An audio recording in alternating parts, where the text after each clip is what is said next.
Good morning students, कैसे हैं आप सब। उम्मीद है अच्छे ही होंगे। तो आज हम नया टॉपिक लेके आए हैं अपना फंक्शंस।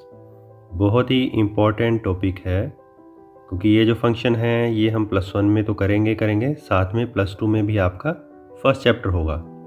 तो बहुत ही इम्पॉर्टेंट चैप्टर है ये। तो फंक्शन क्या है, सबसे पहले तो हम आपको पता होना चाहिए कि function as a special kind of relation, ठीक है। जो हमने लास्ट टाइम रिलेशन पढ़ा था उसके क्वेश्चन किए थे, ठीक है। ये उसी का ही एक प्रकार है, स्पेशल काइंड ऑफ रिलेशन। अब रिलेशन में क्या था कि हमारे पास 2 सेट होते थे, ठीक है। तो ए का जो था रिलेशन बी के साथ, ठीक है, हम या फिर ऐसे आर करके लिखते हैं। तो मतलब क्या था कि 1 का जैसे पेयर बन गया 3 के साथ, 1 का 4 के साथ, 2 का 4 के साथ और 2 का 3 के साथ भी। तो इस तरह से जो है ये क्या होते हैं, रिलेशन। तो इसके अंदर जो हमारे पास जो इसके ये सबसेट होते हैं, ठीक है ना, तो यही हमारे क्या होते हैं, फंक्शन, ठीक है ना। रिलेशन के अंदर जो हमारे ये सबसेट बनते हैं ये क्या होते हैं, हमारे फंक्शन। लेकिन फंक्शन में भी क्या है कि कुछ कंडीशन होती हैं, कुछ रूल्स होते हैं। अगर वो फॉलो होगा, अगर वो रूल्स को फॉलो करेंगे तभी वो फंक्शन कहलाएगा। तो पहले इसकी डेफिनेशन को समझना ज़रूरी है। जैसे कि हमने x और y 2 नॉन एम्प्टी सेट लिए, ठीक है, 2 नॉन एम्प्टी सेट। तो a subset of x relation y is called function। तो फंक्शन को हम और क्या कह सकते हैं, मैपिंग कहते हैं। और कहीं जगह आपको मैप लिखा हुआ भी मिल जाएगा। तो फ्रॉम x to y, ठीक है, जो x आपका पहला सेट है और दूसरा, if only if for each जो x के एलिमेंट हैं, स्मॉल x बिलोंग करेंगे कैपिटल X को, and there exist a unique, ठीक है, जो दूसरा सेट होगा y, उसमें हम ले लेते हैं स्मॉल y, वो बिलोंग करेगा कैपिटल Y को, ठीक है। सच दैट जो x y पेयर बनेगा, ठीक है, जो सबसेट बनेंगे x y, वो किसको बिलोंग करेंगे, फंक्शन को। और हम इसको और कैसे लिख सकते हैं, रिटर्न एज f, मतलब फंक्शन या मैपिंग जो भी कह लो, और x से कहाँ जा रहा है, y की तरफ, ठीक है। तो ये डेफिनेशन होगी इसकी। डेफिनेशन की जो है उसमें क्या है कि x y 2 non empty set हो गए। और जो आपका रिलेशन बनता है x क्रॉस y, उसका क्या होता है कि ये सबसेट, एक x होगा सेट, एक होगा y। x में जो एलिमेंट होंगे वो स्मॉल x ले लिए, y में स्मॉल y, तो ये मिलकर क्या बनाएंगे, एक पेयर बनाएंगे। और ये किसको बिलोंग करेंगे, हमारे फंक्शन को। अब कंडीशंस क्या क्या होंगी, क्या क्या रूल्स होंगे इसके अंदर। तो हम कह सकते हैं कि a subset of x cross y is called a function, ठीक है, is called a function from x to y if only if. पहला पॉइंट क्या होगा, for each x small x belong to capital X there exist small y capital belong to capital Y such that pair x y belong to f मतलब function, ठीक है। एक तो ये बात हो गई कि एक x होगा एक y होगा और ये इनका जो पेयर होगा वो फंक्शन को बिलोंग करेगा। दूसरा पॉइंट क्या बनता है कि no two different order pair, no two different order pair in f have the same component,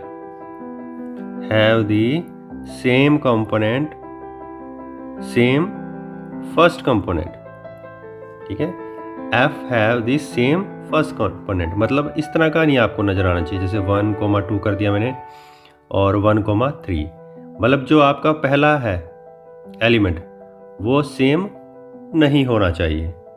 clear है? तो ये हमारे इसको चाहे आप रूल कह लो या कंडीशन कह लो, तभी फंक्शन होगा। ठीक है, पहले तो जो रिलेशन है उसी में से क्या होंगे, वो पेयर होंगे, वही उसी के क्या होंगे, सबसेट होंगे। जो रिलेशन होता है ना उसी का ये सबसेट होता है। एक x होगा, ठीक है, और एक y होगा। तो जो कैपिटल X हमारा सेट है पहला, उसके लिए एलिमेंट होंगे कुछ स्मॉल x नाम दे दिया जैसे। दूसरा सेट y होगा, उसके लिए हमने जो एलिमेंट है वो स्मॉल y दे दिया। तो उनका जो पेयर होगा वो किसको बिलोंग करेगा, फंक्शन को। और कोई भी 2 डिफरेंट ऑर्डर पेयर नहीं होंगे ऐसे कि जिसमें फर्स्ट कंपोनेंट है वो सेम हो। फर्स्ट कंपोनेंट सेम अगर हो गया तो वो फंक्शन नहीं है, ये याद रखना है आपने। तो मैं इसका जैसे एरो डायग्राम में एक एग्जांपल लेता हूँ समझाने के लिए। जैसे कि मैं आपको एक एरो डायग्राम बना के समझाता हूँ कि मेरे पास एक सेट x है, ठीक है, इसमें मैंने ले लिया p q r, एक मैंने y ले लिया, इसके अंदर मैंने ले लिया a b c। अब ये जो p है, p की ये a क्या होगी, इमेज, क्या होगी, इमेज। ऐसे क्या होगी, b इमेज होगी, r की c इमेज होगी। तो सभी की जो इमेज है वो कैसी है, यूनिक इमेज। ठीक है ना, यहाँ पर सभी की यूनिक इमेज है। क्लियर हो गया सभी को? मतलब A की भी है, Q की भी है और R की भी एक यूनिक इमेज है। ठीक है,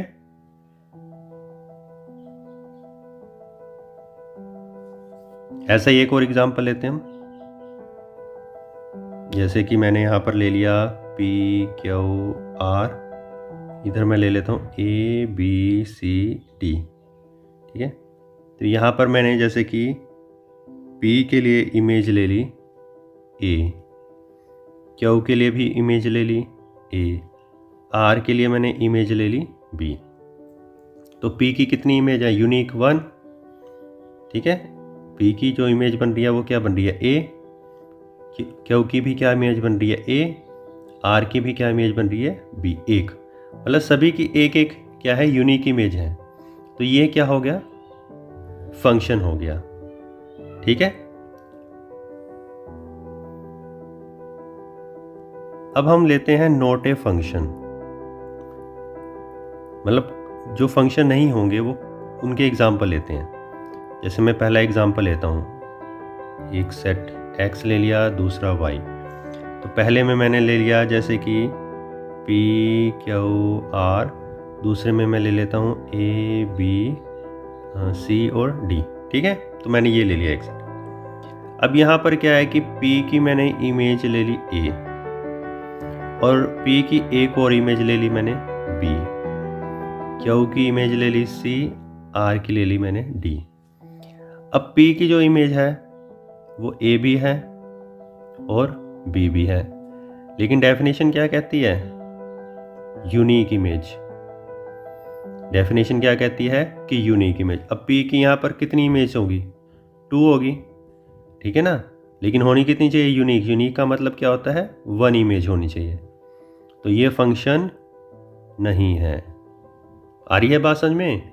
देखो यहाँ P की जो है एक A भी बन रही है और एक B भी बन रही है, जबकि हम बात करते हैं यूनिक। यूनिक मतलब 1 इमेज की। तो यहाँ तो P की कितनी इमेज बन गई हैं, 2 इमेज बन गई हैं। ठीक है ना, तो ये फंक्शन नहीं है। तो एक एग्जांपल और लेते हैं जो फंक्शन नहीं है। तो इस बार फिर मैंने एक x ले लिया, एक y ले लिया। x में मैं ले लेता हूँ P Q R S, y में ले लिया A B C D। तो अब की बार मैंने P की भी एक यूनिक इमेज ले ली, Q की भी और R की भी। ठीक है, और मैंने यहाँ पर जो ये S है इसकी कोई इमेज नहीं ली। तो क्या ये सेट होगा, यस या नो? सोचें, हमने पीछे डेफिनेशन पढ़ी है। ठीक है, डेफिनेशन क्या कहती है कि x belong to x, y belong to y और x y का जो पेयर होगा वो किसको बिलोंग करेगा, f को। और कैसी इमेज होनी चाहिए, यूनिक इमेज होनी चाहिए। ठीक है, अब यहाँ देखो ये तो यूनिक इमेज हो गई, लेकिन अब यहाँ s है, s की तो कोई इमेज ही नहीं है, s की तो कोई इमेज नहीं है, तो ये फंक्शन होगा या नहीं होगा? No, it is not a function. Function तभी होगा जब ईच एलिमेंट की क्या होगी, यूनिक इमेज होगी। ठीक है, तो ये क्लियर हो गया कि ये फंक्शन नहीं है, यहाँ पर हर एक की इमेज होनी चाहिए। अब बात आती है डोमेन की, रेंज की और कोडोमेन की।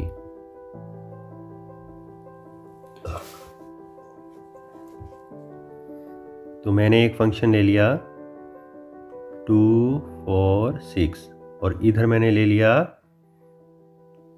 4 6 8 10।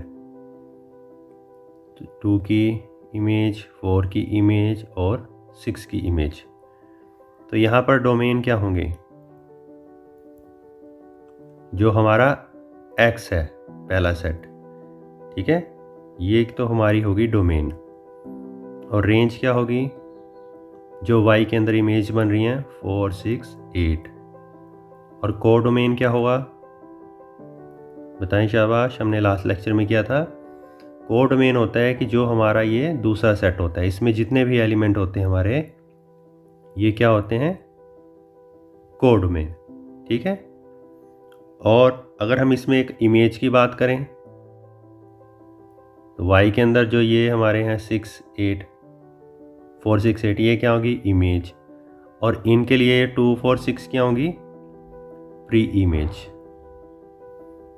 ठीक है, तो इमेज होगी 4 6 8 और प्री इमेज होगी 2 4 6। अब इसमें क्या है कि कुछ टाइप्स भी हैं फंक्शन की, टाइप्स ऑफ फंक्शंस, कुछ स्पेशल टाइप्स होती हैं। जैसे कि हम कहते हैं कि रियल वैल्यूड फंक्शन। ठीक है, अगर आपके फंक्शन में क्या होंगे, रियल नंबर। सेकंड है पॉलिनोमियल फंक्शन।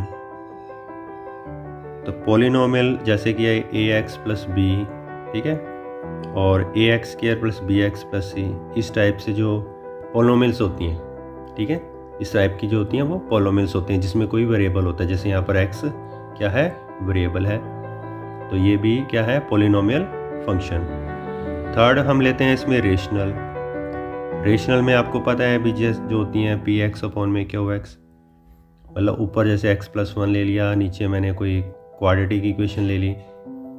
ठीक है, तो ये क्या होंगे हमारे रेशनल फंक्शन। नेक्स्ट आता है फोर्थ इसमें ऑड फंक्शन। मतलब जो भी आपका फंक्शन है, अगर मैं उसमें x की जगह माइनस एक्स कर दूँ, ठीक है, नॉर्मल फंक्शन क्या होता है, f(x) होता है। x की जगह अगर मैं माइनस एक्स रख दूँ तो क्या आ जाएगा, माइनस f(x).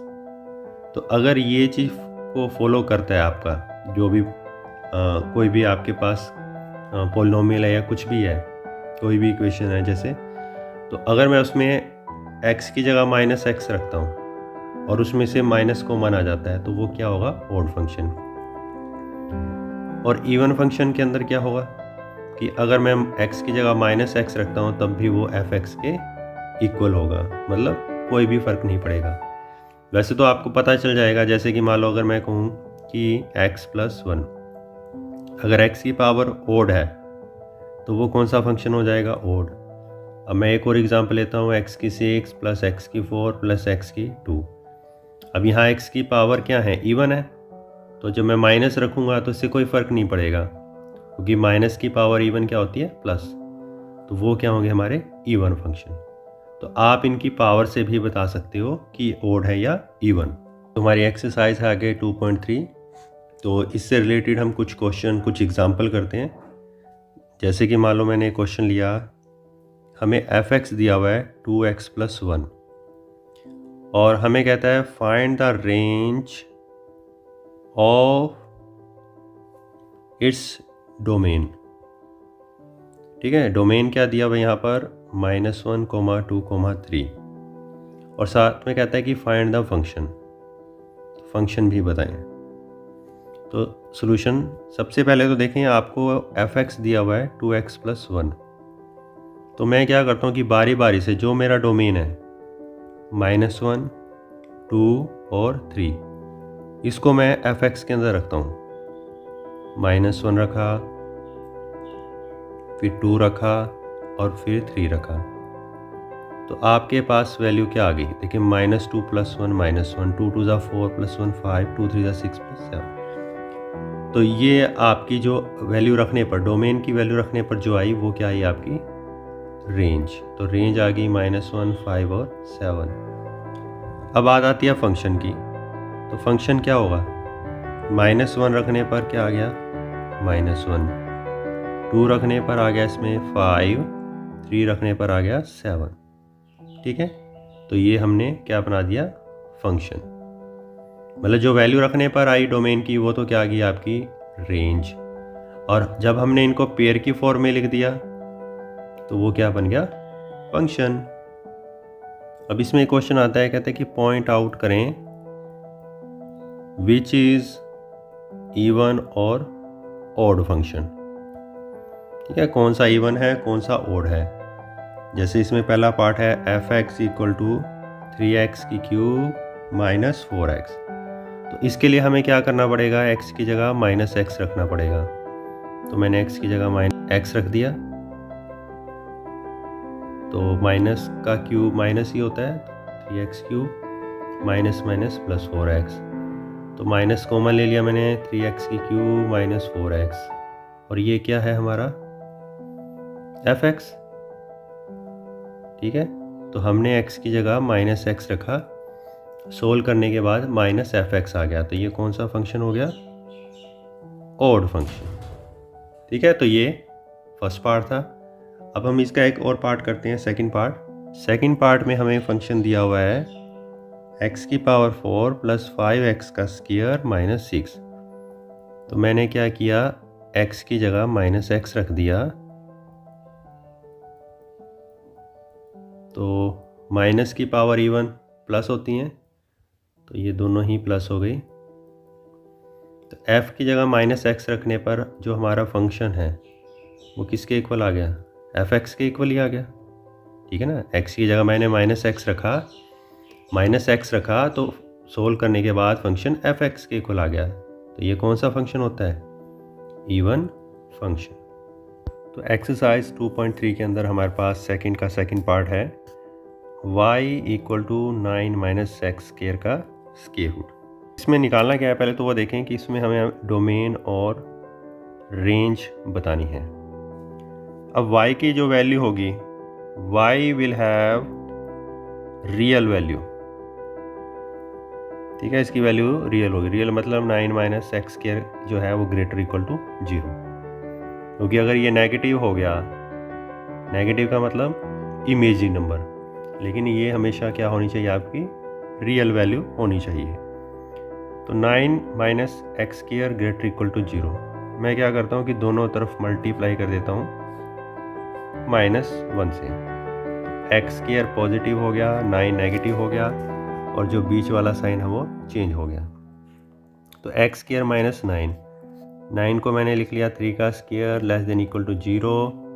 तो इसके फैक्टर बन गए x + 3, x - 3 <= 0। अब यहाँ पर क्या है कि हमारे पास दो केस बनते हैं। देखिए, ये हमारे पास फैक्टर बन गया x + 3, x - 3 <= 0। तो हमारे पास 2 केसेस बनते हैं। देखें, या तो x + 3 नेगेटिव और x - 3 > 0 मतलब पॉजिटिव। ठीक है, क्योंकि ये जो टर्म है और ये टर्म, ये लेस देन है। लेस देन का मतलब नेगेटिव। नेगेटिव कब होगा? जब पहली टर्म नेगेटिव दूसरी पॉजिटिव हो जाए, या पहली पॉजिटिव दूसरी नेगेटिव हो जाए। तो x + 3 या तो पॉजिटिव हो जाए, या फिर जो दूसरा x - 3 है वो नेगेटिव हो जाए। तो यहाँ से x की वैल्यू आ जाएगी लेस देन -3, यहाँ पर > 3, और इधर x > -3, यहाँ पर x की वैल्यू लेस देन 3। ठीक है, तो मतलब ये बात आपको समझ में आ गई है। दोबारा फिर रिपीट करता हूँ अगर नहीं पता चल रहा। देखो ये लेस देन इक्वल है, लेस देन इक्वल का मतलब ये जो टर्म है ये क्या होगी आपकी नेगेटिव। ठीक है, नेगेटिव कब होगी, या पहली टर्म नेगेटिव दूसरी टर्म पॉजिटिव, क्योंकि नेगेटिव पॉजिटिव को मल्टीप्लाई करो तो नेगेटिव आता है, या फिर पहली टर्म पॉजिटिव और दूसरी टर्म नेगेटिव। ठीक है,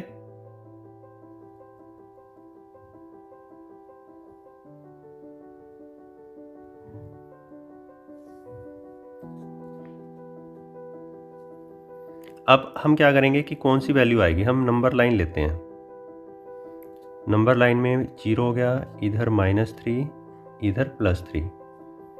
अब आप देखें x लेस देन -3, तो ये हो गया लेस। ठीक है, दूसरा x ग्रेटर इक्वल टू 3, तो ये x ग्रेटर इक्वल टू 3 इधर जाएगा। तीसरा x ग्रेटर इक्वल टू -3, तो ये इधर चला गया साइन। x लेस देन 3, तो ये इधर चला गया। तो अब इसमें कॉमन कौन सा आ रहा है पोर्शन, आप देखें कि ये लाइन यहाँ से इधर जा रही है, ये लाइन यहाँ से इधर जा रही है, तो कौन सा पार्ट कॉमन आ रहा है, ये वाला पार्ट, मतलब -3 से लेकर 3 तक। ठीक है, -3 से लेकर 3 तक, और ये कौन सा है, तो 0 +3 रखता हूँ तब भी 0, तो ये क्लोज इंटरवल बना रहा है। तो हम कहेंगे कि जो x की वैल्यू है greater equal to -3 less than equal to 3, so x belong to -3 to 3। तो डोमेन हमारे पास आ गया -3, 3। अब हम इसी तरह से आगे बढ़ते हैं रेंज की तरफ। रेंज के लिए आपको क्या करना पड़ेगा, y की वैल्यू निकालनी पड़ेगी।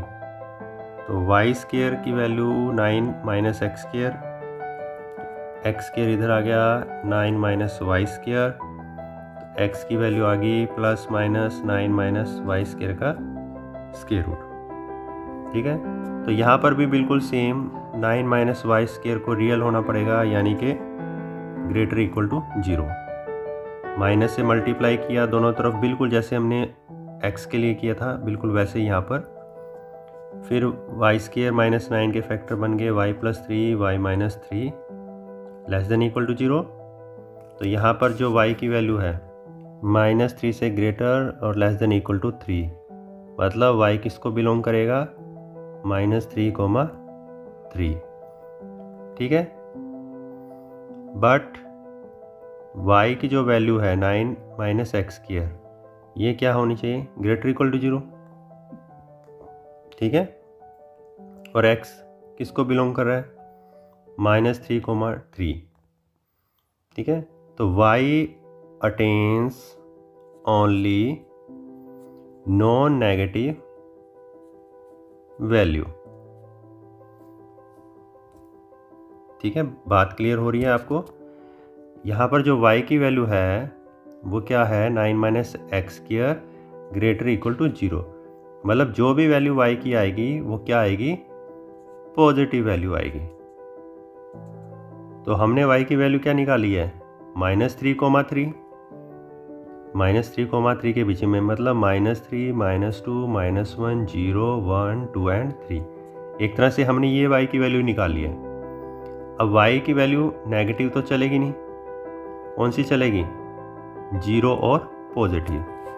तो हमारी जो y किसको बिलोंग करेगा, 0, 3। तो हम कहेंगे कि जो हमारी रेंज है वो क्या रहेगी इस क्वेश्चन में, 0, 3। ठीक है ना, आपने इस चीज़ का ध्यान रखना है कि देखो y जो है वो क्या होगा आपका, नॉन नेगेटिव टर्म। ठीक है, नॉन नेगेटिव टर्म होगी हमारी y। तो इसलिए हम जो -3, -2, -1 है इनको नेगलेक्ट कर देंगे। ठीक है, क्योंकि हमने स्टार्टिंग में जब आपको बताया था y will have real values. ठीक है, y की वैल्यू रियल तब होगी जब ये जो स्क्वायर रूट वाली टर्म है ओवरऑल सोल्व होकर क्या आएगी, पॉजिटिव वैल्यू आएगी। तो हमारा आंसर आ गया y, जो हमारी रेंज है 0, 3। तो उम्मीद है आज का जो टॉपिक है आपको फंक्शन अच्छे से समझ में आ गया होगा। आप अब चेक कर सकते हैं, बता सकते हैं कि कौन फंक्शन है कौन सा नहीं है, इसी तरह से जो डोमेन रेंज निकालनी है तो वो भी आप निकाल सकते हैं। तो खूब पढ़े लिखें, माता पिता का नाम रोशन करें और चैनल को सब्सक्राइब करें। जय माता दी।